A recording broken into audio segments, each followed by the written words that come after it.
Hello everyone, and welcome back to another video looking at Phoenix Rising League. Today we have another Academy Playoffs game, I believe. I actually don't know. Round 2. Boom, now I know. Round 2 of the Phoenix Rising League. We are going to start, as usual, with an analysis of the draft. If you want to see more of this type of content, I have my first video is analyzing a different game. So you can go check that out. And then check back because I'm going to keep analyzing these games because I think they're fun. I really do. I think analyzing amateur teams is like underrated content. I think it's a lot of fun because pro play gets so boring eventually. The meta's figured out. Yeah, about midway through, it's like, okay, yeah, we've seen this all before. We've seen this all before, right? Like, fine. All right. So let's analyze the draft. Let's go bands. If you didn't watch my first video, the Phoenix Rising League and a lot of the amateur scenes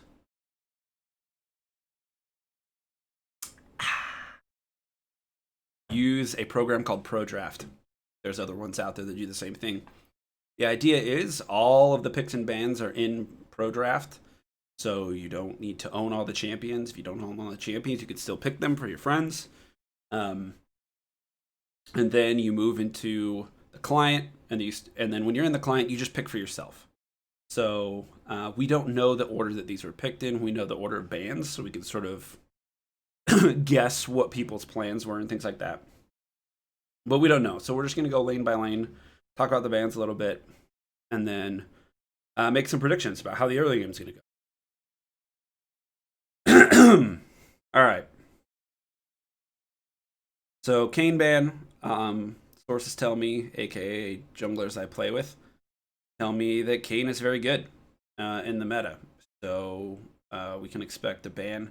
Last game we analyzed, he was picked. So yeah, Kane very good. Nerfs coming on the next patch as well. So Victor ban, we see it a lot in amateur play. You start banning comfort. Either one or two champions that are just broken and you don't want to deal with them. I would say in this case it's probably Kane and Kale that they don't want the blue side to first pick. Victor's probably comfort. Kha'Zix is good, but also might be comfort. And then you see two top lane bans in the second round, which means top lane was probably left up and a counter pick. Makes a lot of sense. Malphite is a good counter pick. We don't know when they were counter picked, but Malphite's a good counter pick. Particularly, you're going to see tanks in the top lane when red side or enemy team has a jungler and a laner that do the same type of damage. So here, with Graves Aurelia, you can safely, easily pick Malphite because you're just going to stack armor the whole game, right? And I think Malphite's a good pick because, right, you have two ADCs and Aurelia and a Syndra. And if I were Malphite in this game and I picked Malphite, my team was like, why'd you pick Malphite? I'd say, well, enemy team is 100% AD. And they're like, what do you mean? There's a Syndra. Travis, what are you talking about? They're not 100% AD. And I just tell them every single time, if Syndra is ulting me as Malphite, using her full kit and combos on just me as Malphite, still a win. Right? I'm probably going to have enough health to survive because I'm a tank. I'm going to build Sunfire Cape. I'm going to build other health items, right? I'm probably going to get I might even get Mercury this game because, CC here, so I could get Mercury if I need to. I'm behind, maybe I don't. But the idea is that if Syndra decides to full combo a Malphite, like, okay, sounds good. Fine with that. So Malphite's a decent pick. The matchup, it's not fun to be the Malphite. We'll put it that way. It's a good pick, but the matchup isn't fun. The Aurelia has pretty good control over the wave. I'm going to shove you in over and over again and outplay, like these sorts of things. So you have to be very, very careful and sort of you got to tuck that ego away if you're going to play Malphite into Aurelia Graves. Because if you feed, your team's going to hate you. Let's look at the blue side bans here. Again, I will say over and over again for red side, the more I analyze these games, and particularly before she gets nerfed, there is no Samira ban over here. And we see it. I'd imagine that was the first pick. Just take Samira and say GG. But we'll see what happens. I think Samira's OP. Other people don't, so we'll see what happens. Jungle matchup. This is sort of season 10 Worlds meta, right? Hecarim, Graves. They both clear very fast. I'm interested to see what the Hecarim builds with the new items. Strategy in season 10 for Hecarim was you buy like none of your jungle item and you just rush a Triforce and you just power farm until you have Triforce, and then you can start making engages because the item spike was so strong. Maybe Triforce is still the item. Maybe there's a different item. Maybe you could do it with Divine Sunderers. So let's see what a high tier Hecarim player goes for. Graves gonna clear, and then probably look to invade. If I were Graves, I'd be looking to stop the Hecarim from hitting power spike, because I think before that spike happens, I think that Graves is the better jungle. As more damage, right? And so the analogy that I always say is like, what happens if these two just randomly bump into each other and who wins a fight? I think pretty early Graves does. You can kite, you can blind, you can slow, like all of these things are really against Hecarim, who would have to run at you, right? And then you can slow them, and then they got to use Ghost, and so yeah, I think this is going to be a fun matchup to watch. The more I analyze this draft, the more I think that like these two teams are just going to be fighting all the time. It's like it's going to be a banger. Mid lane, this is like the second or third time I've seen this matchup in as many games for this league. I don't know what, if it's just a norm or a meta where it's like, yep, Oriana's good, yep, Syndra's good, so we just handshake is what they call it. So if you ever hear anybody say, oh, they handshake and da-da-da, it means that they said, yep, you're going to take one, I'm going to take the other. We're not going to ban them. It's fine. We're okay with this matchup.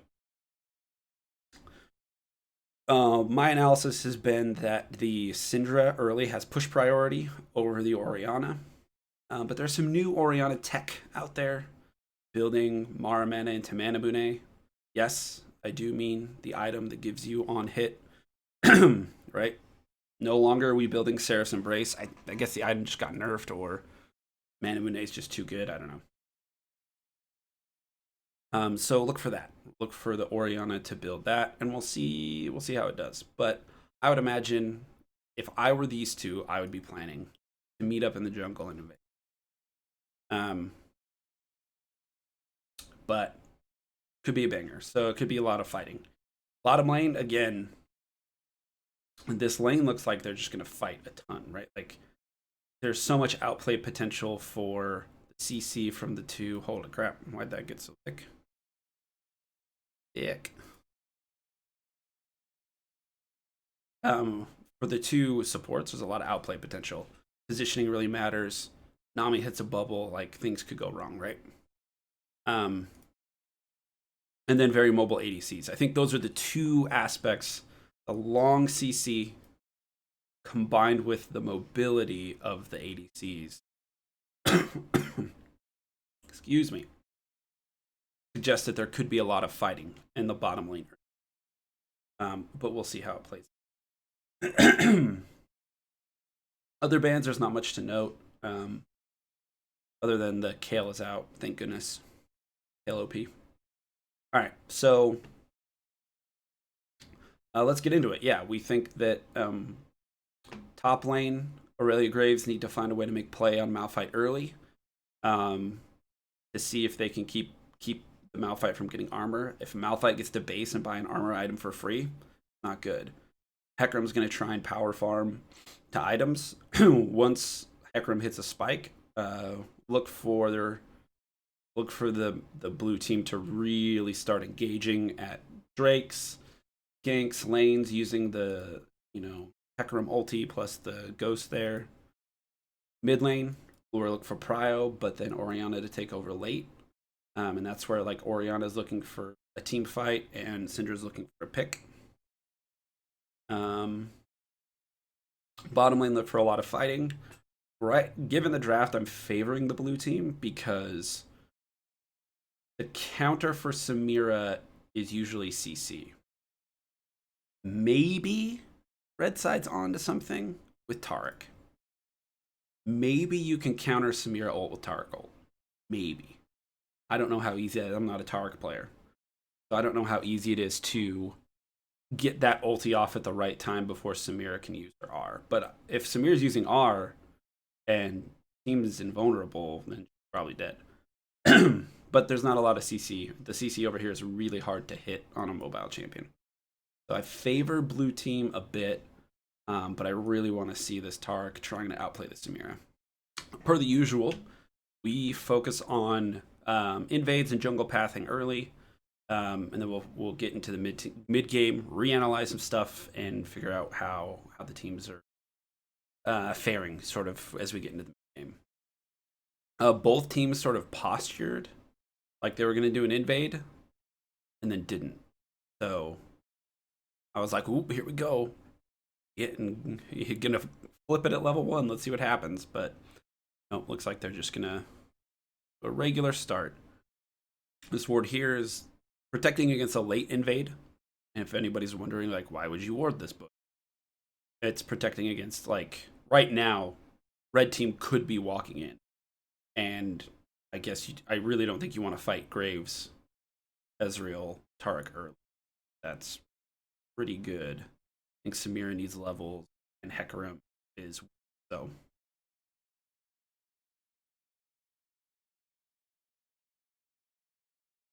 Now I think.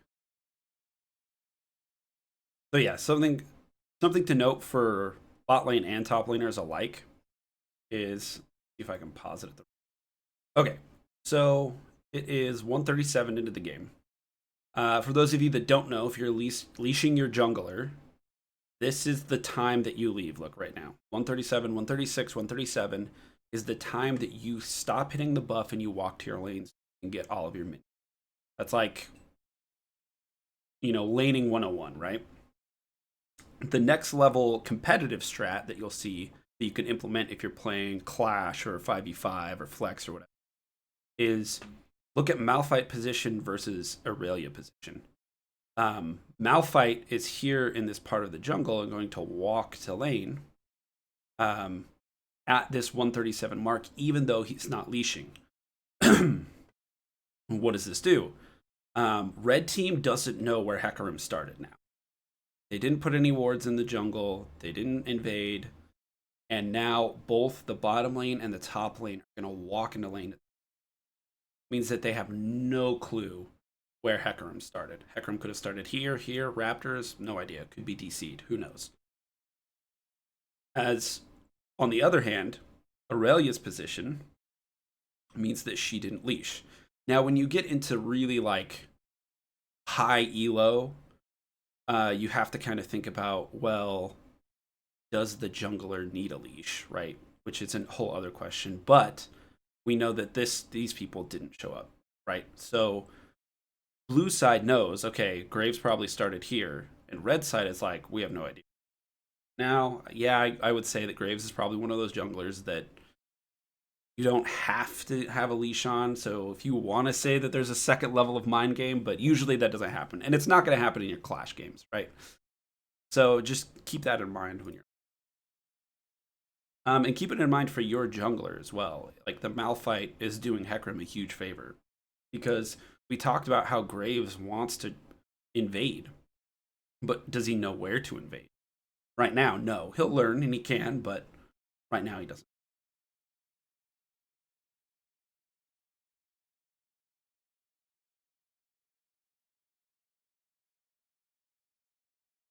Really wish I could just watch the bottom lane. I'd want to see what these trade patterns and things are for these two teams.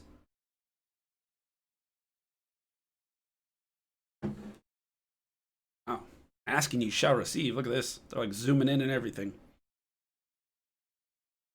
Yeah, that's a banger. That's equal. They can hit level 2 around the same time. The Taric was posturing there if they could hit level 2 and have a window, like an advantage, right? Where red side was level 2, but blue side wasn't. Well, here comes Hecarim on the gank.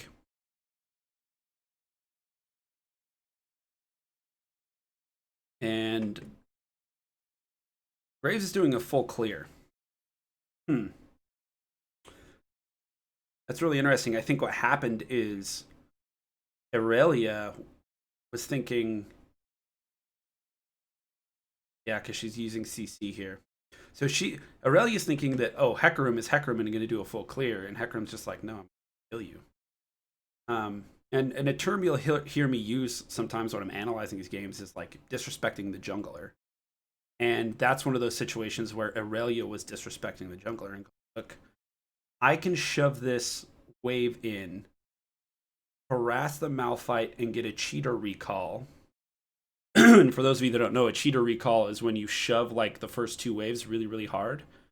You base, look, she's doing it right now. She's going to base because he's under turret, buy items, and then walk back to lane. And you catch all of the minions. But junglers can call you out on that and be like, no, you're not going to get a cheater recall off. It's also possible that, remember I was talking about Malphite position? It's also completely possible that Malphite, or that Aurelia just saw Malphite was here, assumed that he leashed, so Hecarim was bottom side. And there was no communication from red side, right? We didn't see any pings, so we don't know. Or there might have been one ping here, but I'm not sure. So we don't know. It could have been like, oh, Malphite came to lane late, clearly leashed, I can shove, right? And that's like a solo queue thing that's okay. But part of these analysis is like, analyses, I should say, is like, what's different between, 5v5 competitive play and high tier, solo queue play? And that's one of those things.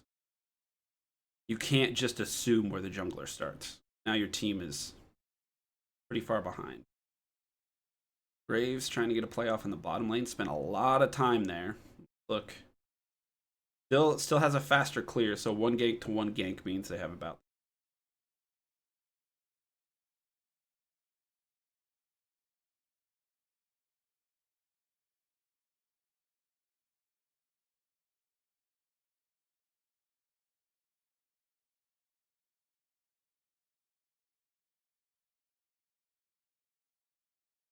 really smart by the Hecarim to understand not just your win conditions, but enemy win conditions too. Right? Remember, we talked about in the draft that Malphite needs to be able to base for an armor item, right? And so Hecarim is sort of just babysitting. That gank wasn't to kill, they weren't diving. Hecarim's just sort of babysitting, like, hey, I'm here. Pro junglers might be able to punish you pretty hard for that, right? But it doesn't look like Graves does that. Like, and I'm not even sure what it would be. Oof, nice bubble. There's a 3-person bubble. TP from Orianna. Blast cone from the Hecarim. Okay, 1 killed the blue. Really good Q. Flash. Exhaust onto the Graves. Ooh, nice. Syndra picking up the Gromp. Okay, 1 kill the red, 1 kill the blue. Oh, Ori hit 6.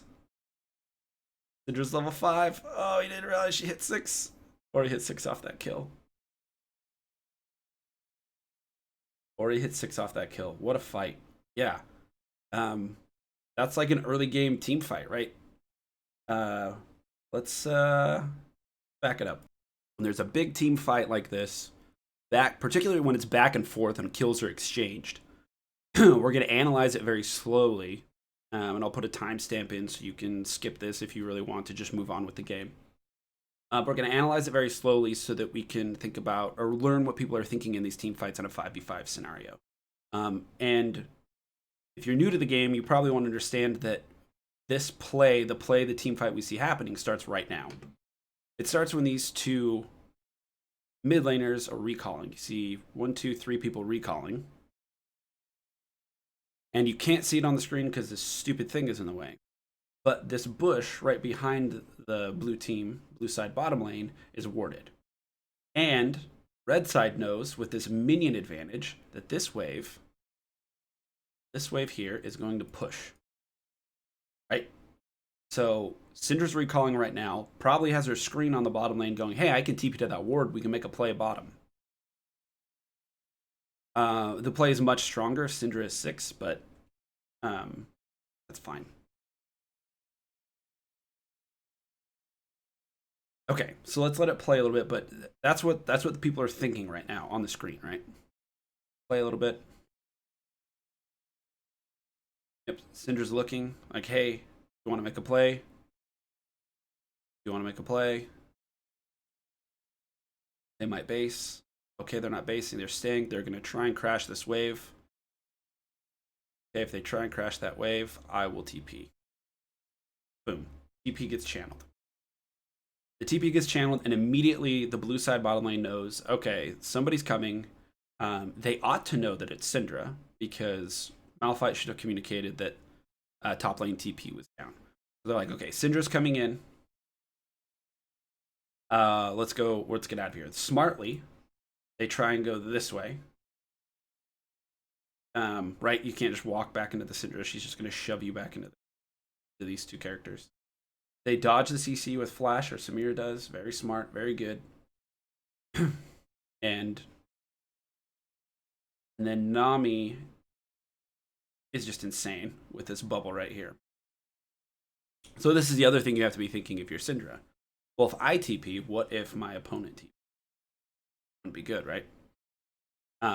So red side knew that this had to be a possibility.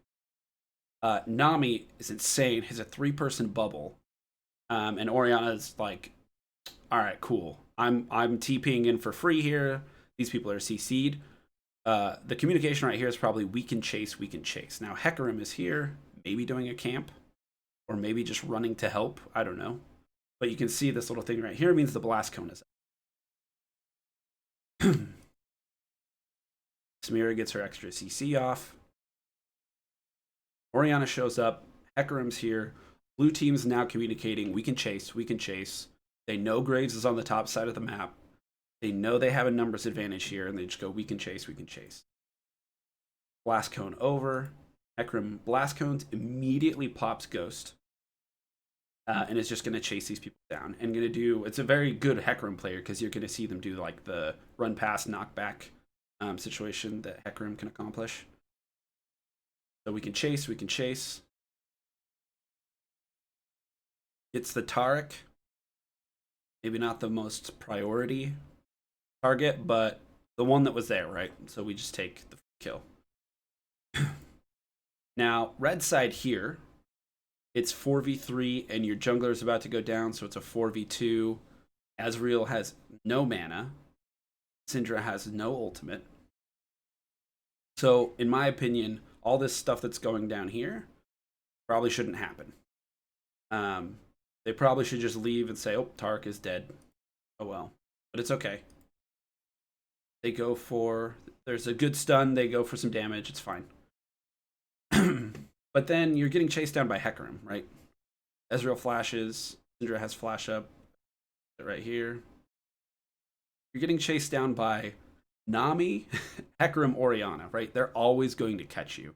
You have to keep that in mind. Like, can you outrun the enemy team? The answer here is no.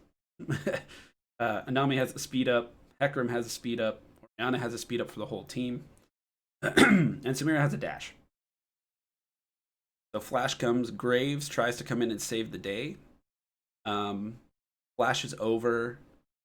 I don't know about this play. Maybe the Graves knows something we don't, and is really good at the champion. Let's see what kind of damage they get out. Immediately exhausted. And immediately goes, nope, sorry. Syndra gets a good knockback, right? Stuns 2 here. So the Syndra's really saving the day in that part of the fight. But Graves and Ezreal need to get some damage out. Ezreal... Wow, Oriana is like smurfing right here. Look at this. So Oriana sees that Samira is low, watches Ezreal come in, and says, oh, you're trying to execute. Gets a good shield off. That does, like, saves the day, right? Definitely just saves Samira's life, for sure. Ezreal takes a bunch of damage.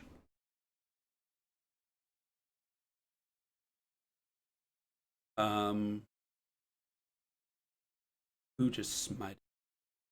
Yeah. So I think Hecarim, yeah, Hecarim smites the Gromp for health.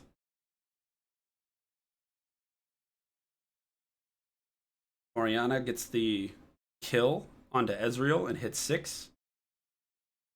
Now Oriana's saying, I'm 6, I'm 6. Quickly level up your ultimate. You're like, I'm 6, I'm 6, we can fight, we can fight. Right, so Hecarim goes back in.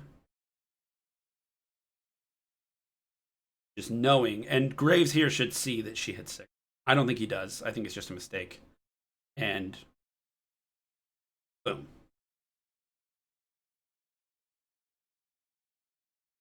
So that's how the fight went. Now we have to take stock of the situation. Should we be doing this a game? Ori has 2 kills. Cassandra 0. Gonna really remember Ori needs to get to the late game. So that just puts a faster clock, right? Samira has a kill, Ezreal has a kill. So bottom lane's still pretty even. Hecarim has a kill, another character that's trying to farm for items. And then note that the mistake here that I see in a lot of low elo competitive play is, wow, we just got so many kills. Let's get the dragon. But if you look at the status right now, the kills you got, Ezreal died, Taric died. Ezreal and Taric are alive. Taric are on their way. And you're not going to kill this Drake before they get there. So I see a lot of teams win fights like this that are long, and they're like, oh, we get the Drake, we got 3 kills. But your death timers are still like 8 seconds or something ridiculously low. And the red side could definitely be. They take their prize of the Scuttle Crab, get vision around the Drake.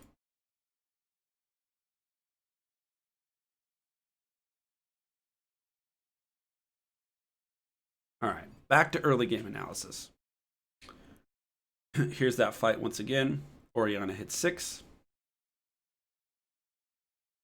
Graves is like, oh, shit.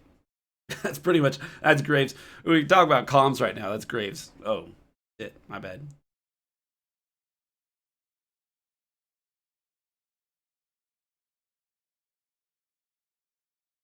The red side needs to be very, very careful right now.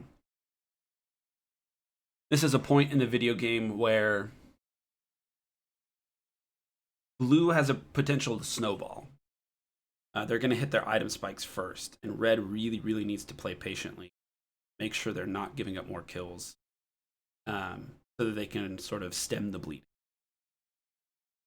So the next early game, item up is this first Drake. Blue side posturing like they want to take it.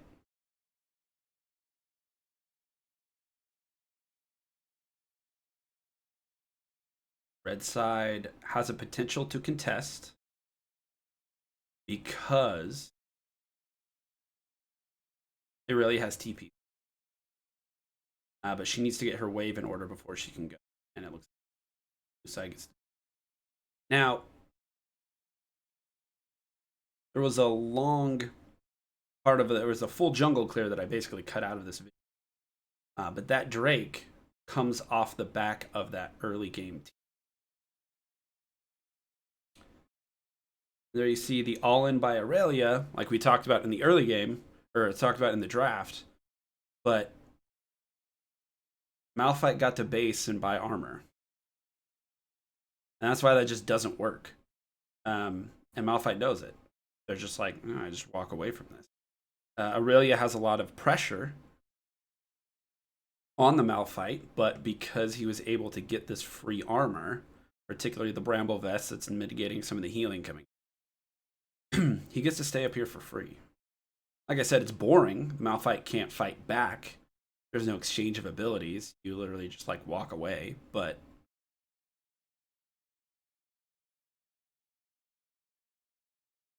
okay. Arc ulti comes out. See if it saves them. I think Samira has ult up.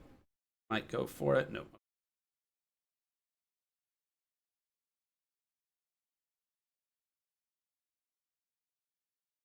So a good try by the Tark to flash in and get, but an even better bait by Samira.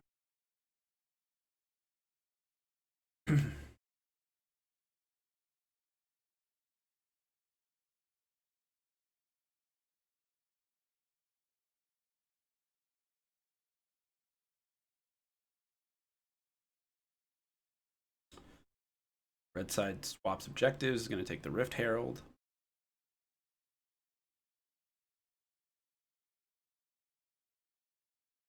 And I wonder what they'll do with it. Aurelia's head in CS. Possible that they just drop it here.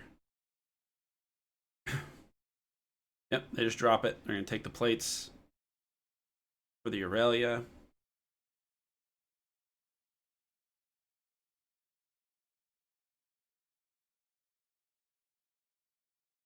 Syndra lives there, which is huge.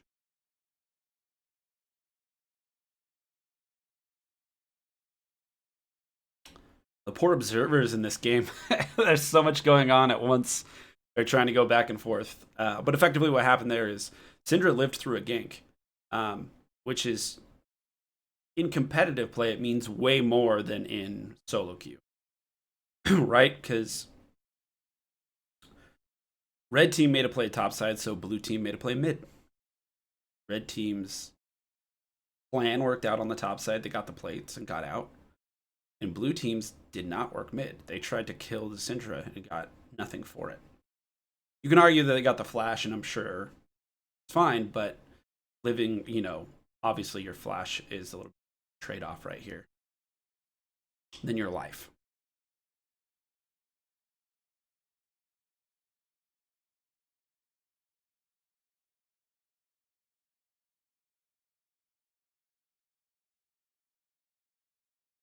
Really goes Blade of the Rune King first.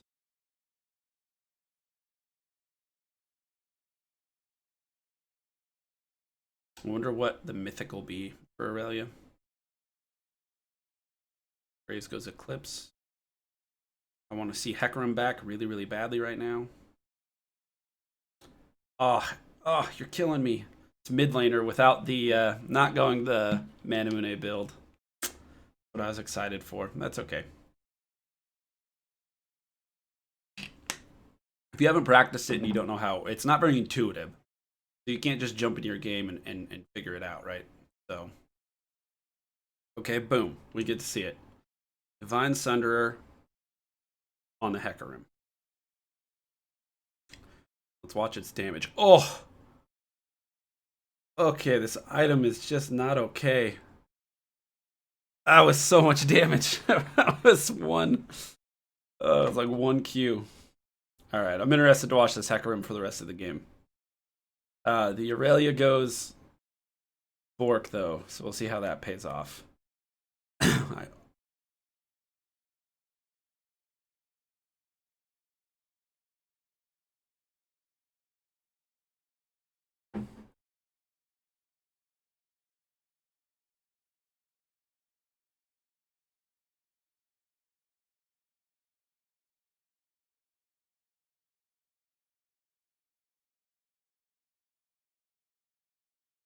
Again, the game is not fun for Malphite, but he's doing his job.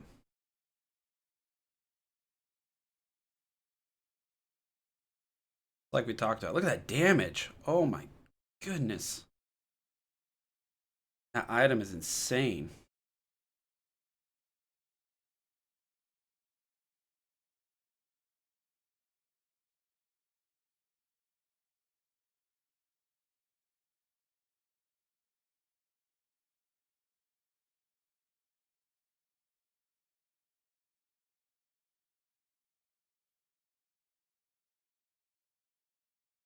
Okay.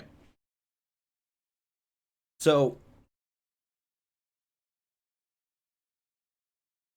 the mid game is this mythical thing where you can't put a pin in exactly when it happens, but you know it when you see it. And if I'm in this video game, I'm saying that this is the mid game right now. Because the first turn of the game went down. And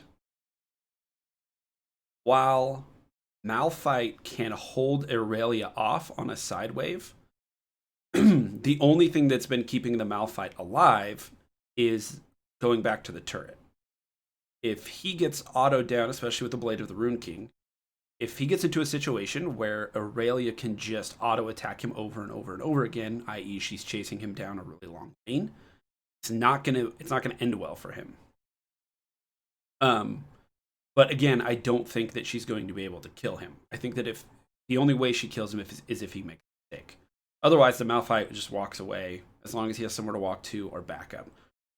So let's take stock of the early game. Let's revisit the points that we made and evaluate the middle game. So if Malphite gets armor for free, like blue team wants Malphite to get armor for free, and he did. He has Bramble, Ninja Tabby. He just based, so this is buy. 120 farm and chilling, right? Like this is just he's just chilling. I put in my note that it is GG, but I'm seeing the damage coming out from Aurelia, and now I'm reevaluating it and saying, okay, it's still good. He's still going to be able to ult Graves and Syndra and just get on top of them, and they're going to be useless probably. But he can't get caught pushing a side wave like this. Can't be at this wave right now because Aurelia can just chase him down. Heck power farm. So the Hecarim we said was going to power farm. And Graves needed to get some sort of advantage. And that didn't happen. Hecarim has Divine Sunder, Ninja Tabi. And honestly, he's doing a ton of damage. Like, it's insane. So I think that, advantage blue side. Graves needed to get some sort of advantage in the early game before Hecarim got Divine Sunderer, and I think it's just too late. I think in the middle game we're going to see Graves sort of fall off. What advantage could he have gotten? I think he tried to make a really good play in the bottom lane with an assist. I think that the flash play in the team fight was good if he could clean up. I think the Herald play was really good. There was one mistake made. If they were to drop Herald there and get at 2 plates, it would have died. The turret would have died, which is if you're a jungler, you're looking to maximize the efficiency of your Rift Herald. You drop it when the turret is at 2 plates. It crashes both of those 2 plates. You get them. The turret goes down, and the Rift Herald keeps. Not that big a deal. Really splitting hairs there, but the Rift Herald play was good. And we didn't see a lot of invading. I think that if Graves just went, I'm gonna go find Hecarim in their jungle and fight them at level 2 and 3 and 4, I think that this game could have been a little bit different, right? The Hecarim got a good gank off at top, got good, kills out of that team fight. So I think that Graves is going to fall off a little bit, particularly with a Malphite in the game. I think that Graves is going to have a really hard time. A Malphite in the game and no flash.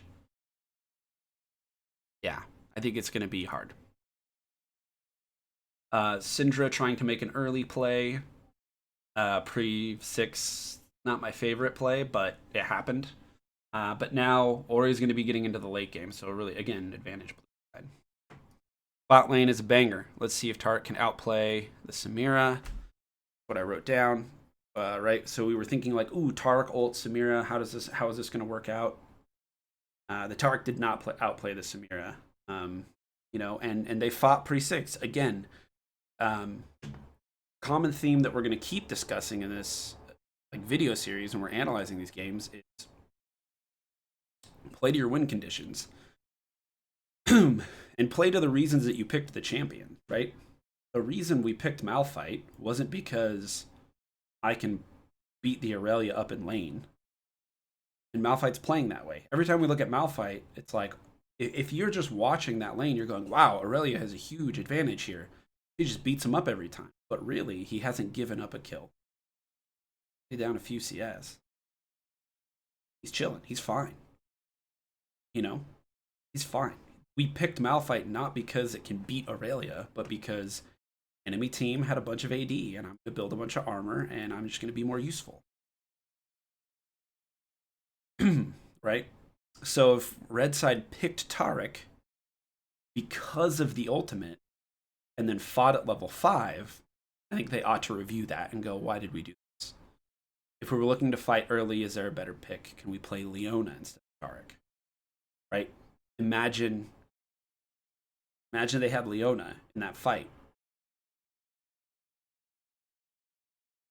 I think it would have been easier to get started off, right? So if you think about in that fight, Tarek stun got flashed by Samira. Maybe Leona, it's easier to land that for Leona. Maybe Leona flash stuns, which is much harder to get away from than a Tarek flash stun in auto. So if you're picking Tarek for the ultimate and then you're fighting at level 5, you're not playing to your win condition. You're not playing the game the way you ought to, right? You said I'm picking this champion for this reason, and then you just didn't do it. So watch out for that, particularly in the when you're playing flex 5v5, that sort of stuff. Why did we pick this champion? And did it pay off? All right. So moving into the middle game, we run into a situation where red side needs to split. Blue team just has a team fight comp from hell. Like, it's okay. Like, imagine a world where blue team does nothing but push their R button. Every single champion pushes their R button and lands it on these three. Without doing anything else in the video game, they win that fight. Because AoE, AoE, AoE, AoE. All three of their ultimates were to hit these three champions, they'd just be deleted from them. So I don't think there's a world where red side just wins a straight 5v5. They need to outplay, they need to make sure they don't group up, they need to Syndra needs to push the Hecarim away when they come in. Ezreal needs to arcane shift outside of the Malphite ultimate. Tarek needs to put on the ultimate when Samira is ulting.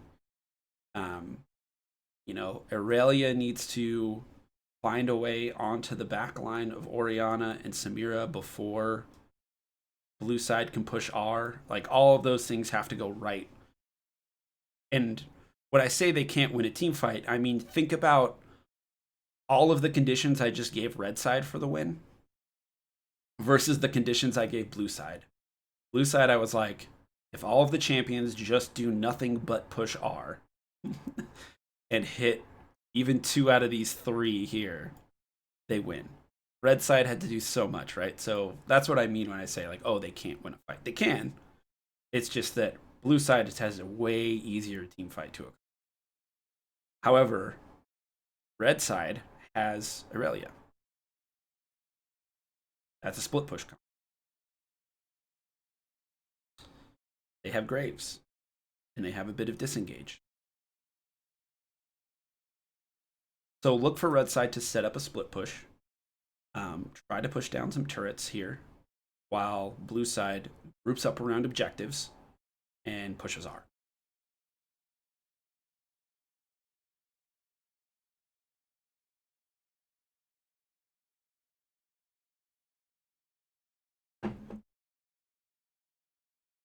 Okay, Rail's going top lane and Malphite's going top lane. Malphite cannot push this wave too far out. It's important that the wave gets pushed, but I just don't think he can pass river.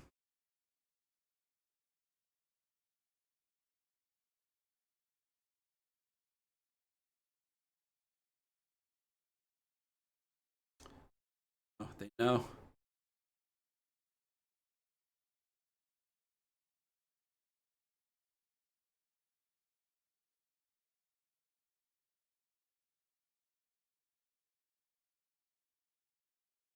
If only Graves, I don't know.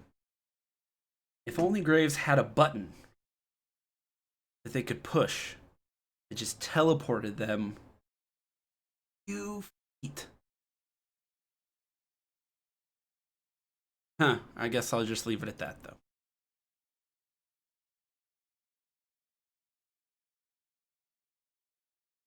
Hecarim pushed R. Blue side got an advantage.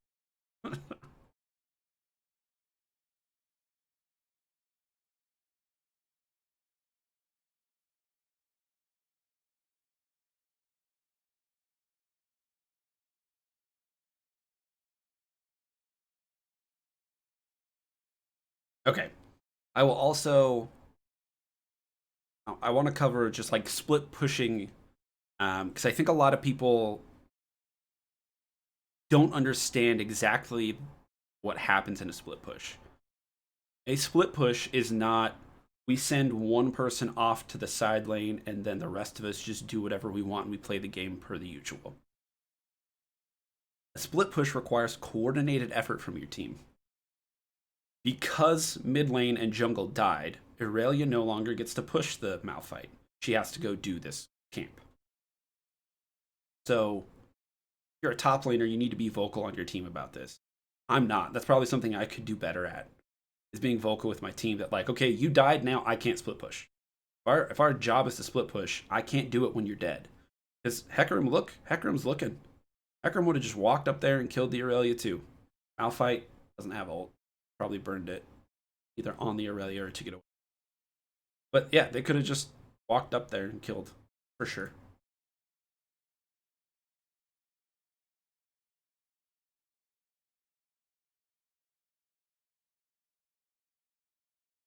And right here, again, you may be going, Travis, you said red team was going to set up a split push. Why is the Aurelia backing?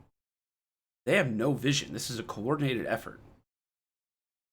Red team needs to be doing something to either getting vision around the objective, or I think maybe right now they're lane swapping and putting the Aurelia in the bottom lane. Makes sense because Malphite's down here.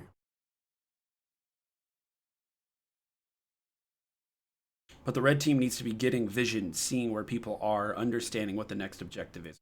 Split push. Ezreal's going to back. Aurelia backs. Now Aurelia should go bottom. Let's see what happens. Yep. Aurelia goes bottom. Ezreal goes top. For blue team's magical R buttons are almost up.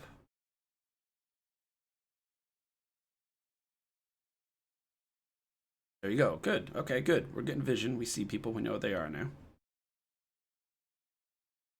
But red side needs to just try and live. They need to try and protect this turret and live. Don't want to fight. Blue team has their magical R button up.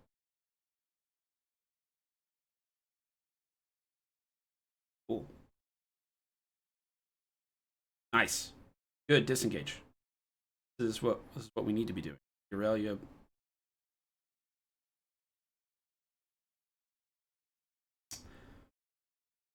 Okay. There's one R button, two R buttons, three R buttons.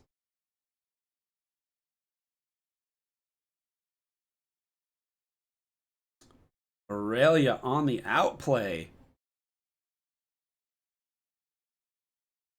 Okay. That was really nice. Let's analyze that again. Because so like there are situations in these analyses where I'm just gonna be wrong, right? I think that was one of them. I was saying here are some R buttons like that shit was sure. Okay, here we go. So Taric ultimate stopping the Hecarim from diving is really, really good here. I guess it doesn't really stop. It stops it. It goes away. Maybe this Taric ultimate's trolling a bit early. Who knows? Especially because Aurelia's TPing. Okay. Taric ultimate. Cool.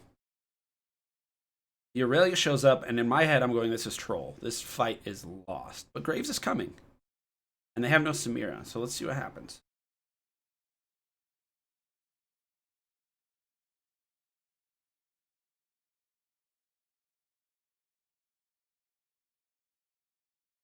The Aurelia goes onto the Orianna, which is smart. A good chunk of damage. Nami tries to disengage. Oriana ultimate only hits one person. Remember, I said imagine that they push R on multiple people, right? They hit 3 people. Well, first of all, the Aurelia is not even one of the 3 people I said were crucial to hit. Aurelia is just like, okay, cool, I'll eat that. And also has Bork, and it's gonna heal it back up. Malphite also, ultimate's right here, Unstoppable Force, says Unstoppable. It's one person. Okay, good job, Red Side. Spreading out, making sure they don't get hit. Ezreal gets an ultimate off and does a lot of damage here. And Graves gets to just auto attack for free. And Aurelia lives with a sliver of life.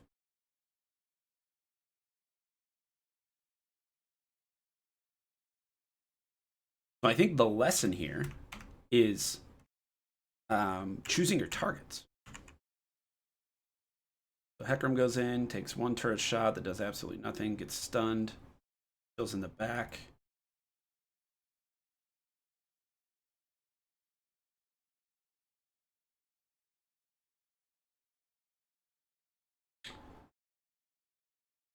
The Orion is nearsighted right here, so I'm not too mad about it. But Graves is showing.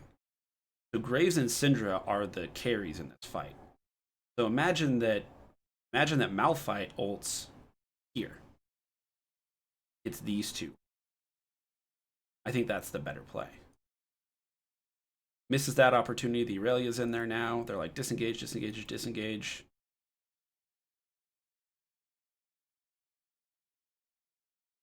Gets the Syndra. Okay, so Malphite's targeting correctly. But Graves is just back here doing free damage. Yeah. Graves just gets to do free damage this whole time.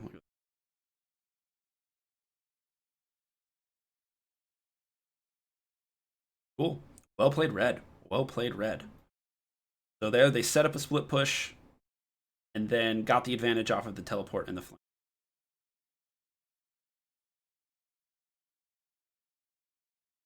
Not an advantage that I thought they were going to have, but it did.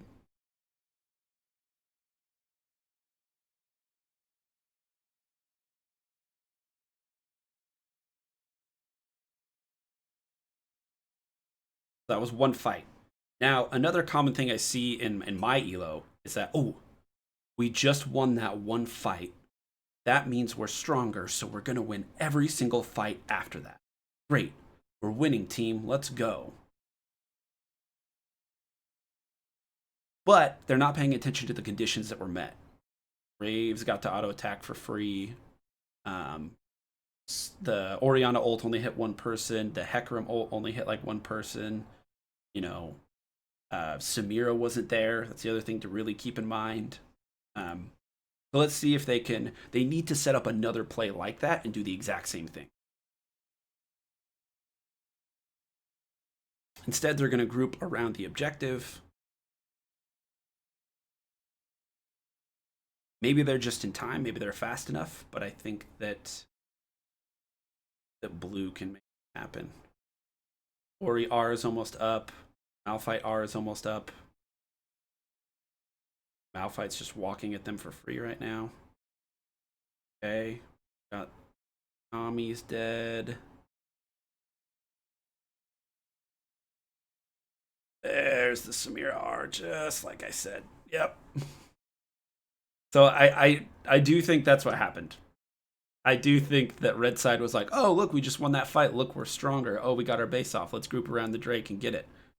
They needed to set up another split pushing play, probably give up that Drake, and then look for a fight. And then here they just get smoked. Let's revisit it. Let's take a look. The red team with just look at the confidence they walk. Oh, all right. Look, they're pinging. We're on our way. We're going to the Drake team. When Aurelia could be smacking bottom lane turret for free right now.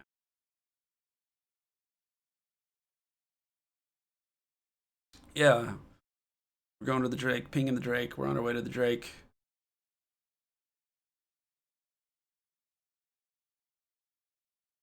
So if we think about what we said in draft, right? Watch the Malphite just walk up and take no damage. That's the first thing I want you to pay attention to. Right here. Look at this. Malphite's just like, I don't care. I don't care. Graves, look at Graves auto attack. It's negative damage. It's negative damage. This is why I picked Malphite into these teams. Look at this. Look at him. Look at him. He doesn't give a shit. He doesn't care at all. He's just like, I'm just auto attack whoever I want. Doesn't really matter. Doesn't really matter. Okay, what else happens? I'm just focusing on that. Okay, watch. So he walks up. No Taric ulti. Red team should not be anywhere near this now. Taric ulti. No Taric ulti. Shockwave lands only on one person. Really good by the Taric, but it's the right person. It's the carry. Good positioning by these three to like make this line, right? Really good positioning by these three to make that line. Watch them. You know, really trying to play to those win conditions, like I said. Like, we got to dodge, we got to position well. Stun, good damage here. Okay, she trolled the Ezreal a bit by pushing people out of his ult, but it's fine. Okay, we're trying to get onto a carry. As our carry is cool.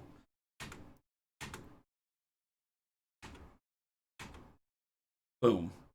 Unstoppable Force onto Syndra, onto Graves.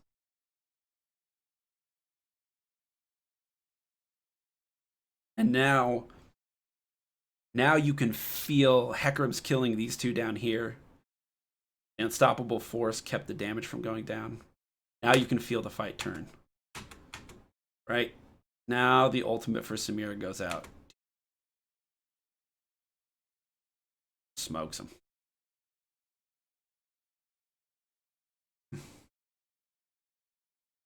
Yeah, in the draft I said Malphite gets free armor, GG.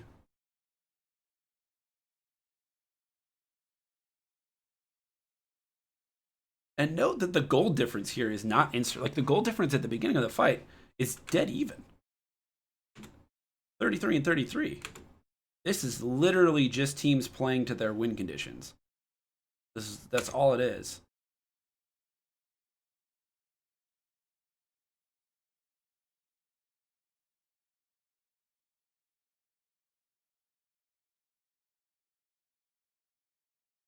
Get a free turret with the Herald.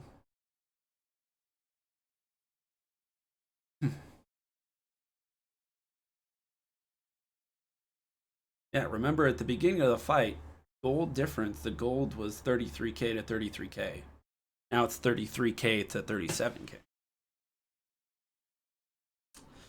Red side didn't play to their win.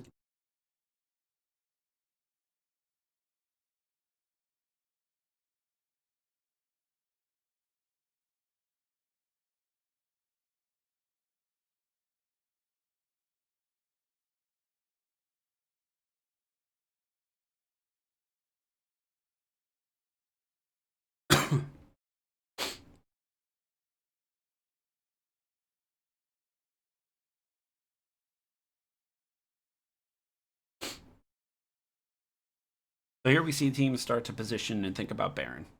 See the vision going down. Good teams will always do this. And you might be asking, like, why is the Syndra matching the Malphite? Is it because she's AP? No, not in my opinion. I think the communication is more, oh, I have TP. Syndra has TP, so she matches the Malphite.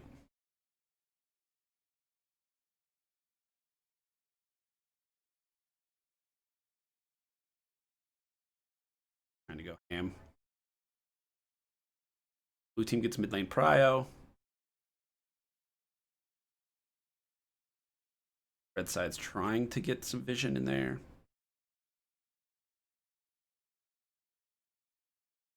Hecarim's been waiting in a bush for an eternity. Maybe they had to pee. I don't know. It's just a trap set up by the Hecarim there. Irelia outplays. No. 100 TPs. Hecarim ult, no Ori ult is probably the communication coming down, but doesn't matter. Damage is already done.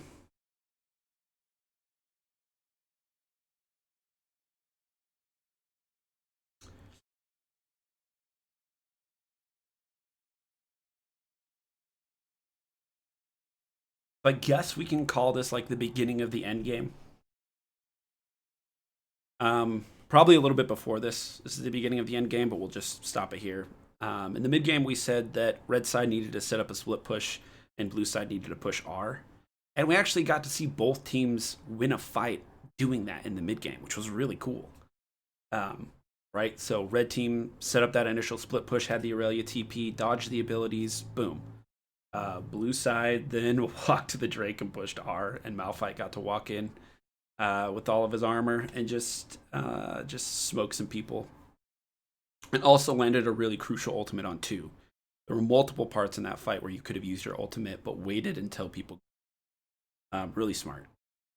And now we're putting vision around the Baron, but Aurelia just got caught out, and you disrespected the jungler. You have to get vision in your jungle. You have to know where people are. And as a split pusher against a jungler that has like 4 or 5 kills, you can also think about buying blue trinket. I don't think she has blue trinket. But you can also think about blue trinket there, and then imagine she just walks up to this turret, blue trinkets that bush, and goes, "Oh, the Hecarim's there. I'll just walk away." Right? This is a totally different game if that's the case. Okay.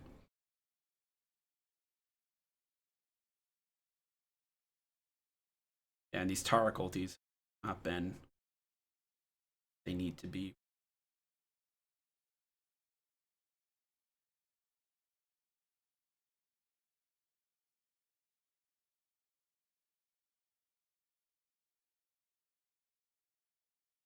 Okay, didn't overextend on the push, but blue side didn't get an inhibitor.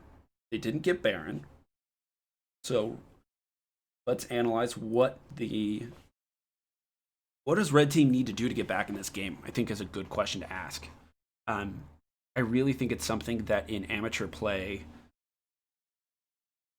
you get your gold leads and you just kind of win from there because the other team doesn't really know what they need. Oh, I said 4 or 5 kills. Hecarim has 10 kills.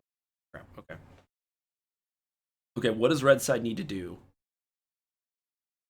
to come back in this game? I'm actually thinking a lot about it. I think they need to get good vision.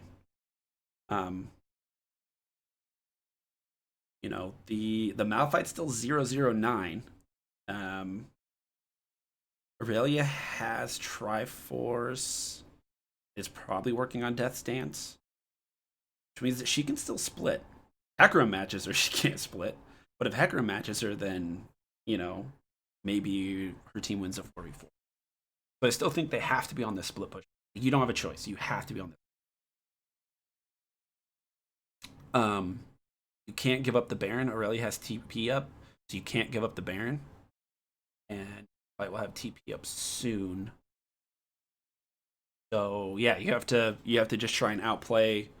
I think the real strategy is for red side to put a ward so deep in blue side jungle that they don't think about that angle for an Aurelia flank, and then Aurelia flanks and gets free kills on the.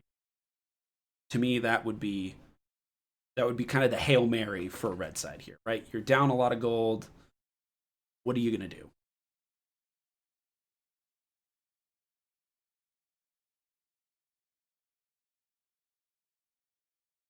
They need to be walking at Baron right now, though, getting vision. It's not. They're just chilling. Red side's posturing like a defeated team, in my opinion. But we'll see. Oh, they want to play for Drake. So I was just wrong. They want to play for Drake because it's the sole point. That sucks. Again, I think they should be setting up the. Oh, yeah, but a Malphite with Mountain Soul is just not something you're looking forward to.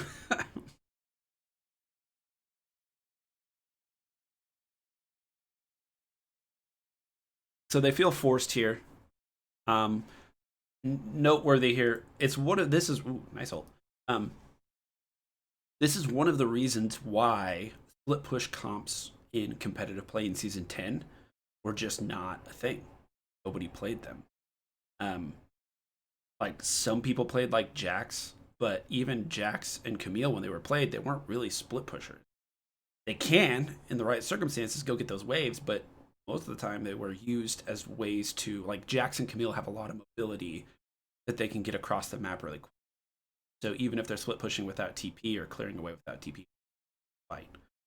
But what you're seeing right here is one of the reasons why those comps were just not widely used. It's sole point for blue team. Red side wants to be setting up a split push, like I said. Can't. Because they feel forced to fight for this Drake. Enemy team all has R up. Don't think this is going to go well for red.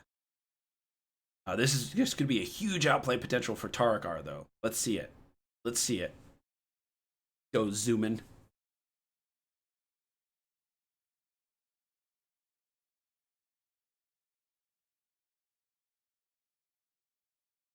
Blast cone. I don't know how they're going to get in the fight.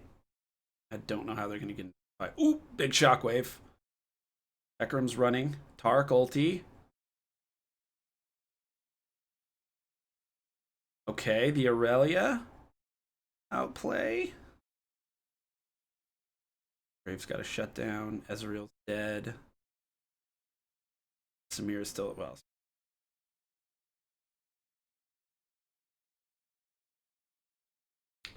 Triple kill on the Hecarim. Imagine they end there with 40 seconds. Or they just do Nash. Oh, they're just going to do Nash. The game is over. I think most people are saying, right? 23-5, the gold lead. But I want to keep analyzing because I do think that a professional team, instead of going Nash there, would have just ran it down mid. When they came up, they would have just had their ultimate abilities up again. And I think they would have taken the Nexus there. I think a good team, sorry, I should say good. These are good teams. A professional team have ended the game there. And you're going to find yourself, if you're playing amateur League of Legends, if you're playing Clash, you're going to find yourself in this particular situation a lot. Got Nash, got a huge lead, and this is where you throw. So we're going to analyze what blue team does here not to throw. Because, okay, I shouldn't even say you. This is where I throw. This is where my team throws us so many games. We got Nash, all right, cool, yeah, and we just start doing funny, meme shit, like, oh yeah, let me just run in here and see if I can one-shot the da-da-da. So, maybe first thing is they pick a turret. They say, we're going to get the bottom lane turret. They don't run it down mid, they don't ARAM. Mid inhibitor and mid inhibitor turret are the worst to take for multiple reasons, which I will outline. Firstly, if you take middle turret and you have super minions spawning in the middle lane going down, and then you go here, let's see, if you go here, there's this distance that they have to cover from the super minions to you. You go here, there's this distance that the enemy team has to cover from the super minions to you, right? That distance is the same on both sides. However, what blue team is going to do, they're going to take this inhibitor. Then they're going to go for this inhibitor because the distance from these super minions to you is doubled. So you can't react as fast. Secondly, if blue team, notice that blue team got vision here, and then went for this turret.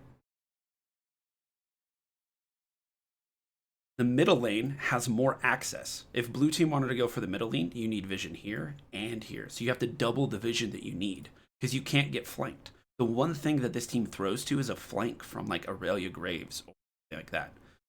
So they put vision, they say, we're going to get bottom turret. They put vision in the bottom side jungle. They get control over it, and then they take the bottom lane turret.